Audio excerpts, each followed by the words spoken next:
மாட்டு பொங்கல். எங்கள் மாடுலாம் ரெடி ஆயிடுச்சு பாருங்க. ஆமாம், மாடுலாம் அழகாக ரெடி ஆயிடுச்சு. அடுத்தது பொங்கல் பாருங்க. ஆஹா,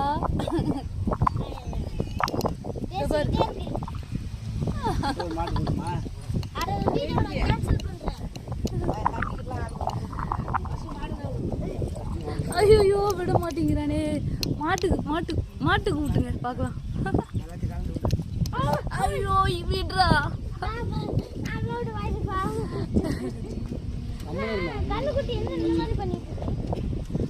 மாட்டுக்காக சாதம்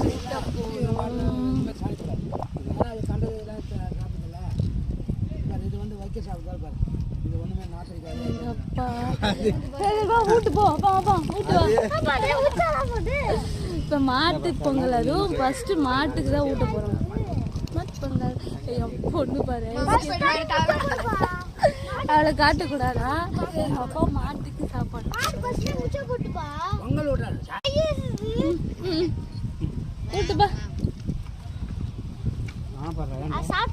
டக்குனு கூட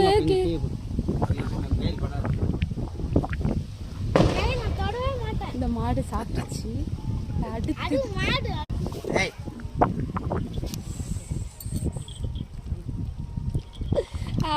நொந்துடா. அப்ப கூட சாப்பிட மாட்டேங்குது. சாப்பிடாதா? நல்லா அடம் வந்தது. மாட்டு பொங்கலுக்கு மாட்டுக்கு சாப்பாடு ஊட்டியாச்சு. 2 பேரும் சாப்பிட்டாங்க. மாட்டுக்கு மிஞ்சினதான் நமக்கா? ஃபர்ஸ்ட் நமக்கா?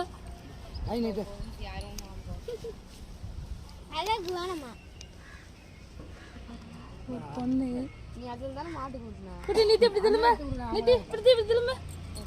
வேட்டியை காணாம பண்ணிட்டான்.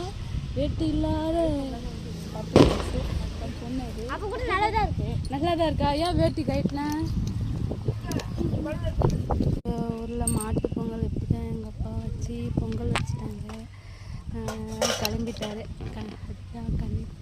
சின்ன குட்டி மாடு, இதான் பெரிய மாடு. இது 2வது. இவ்வளோதான் எங்கள் அப்பா நல்லா விவசாயம். இந்த மாடு இதுதான் பயங்கரமான ஓவராக பில்டப் கொடுக்குது. ஆனால் கிட்ட போனால் கொஞ்சம் அப்படி இப்படி ஆடுது. வீடியோ எடுக்க முடியும். ஓகே, அதான் எங்கள் வீடு. அது சின்னதாக இருக்கு. அதான் எங்கள் வீடு. எங்கள் வீட்டு பக்கத்தில் ரோடு. எனக்கே பயமாக தான் இருக்குது. இருந்தாலும் பரவாயில்ல, ஒரு அளவு அமைதியாக இருக்குது. அழகாக இருக்குல்ல. எனக்கு இந்த மாடு ரொம்ப பிடிக்கும். எல்லோருக்கும் மாட்டுப் பொங்கல் நல்வாழ்த்துக்கள். ஹாப்பியாக கொண்டாடு.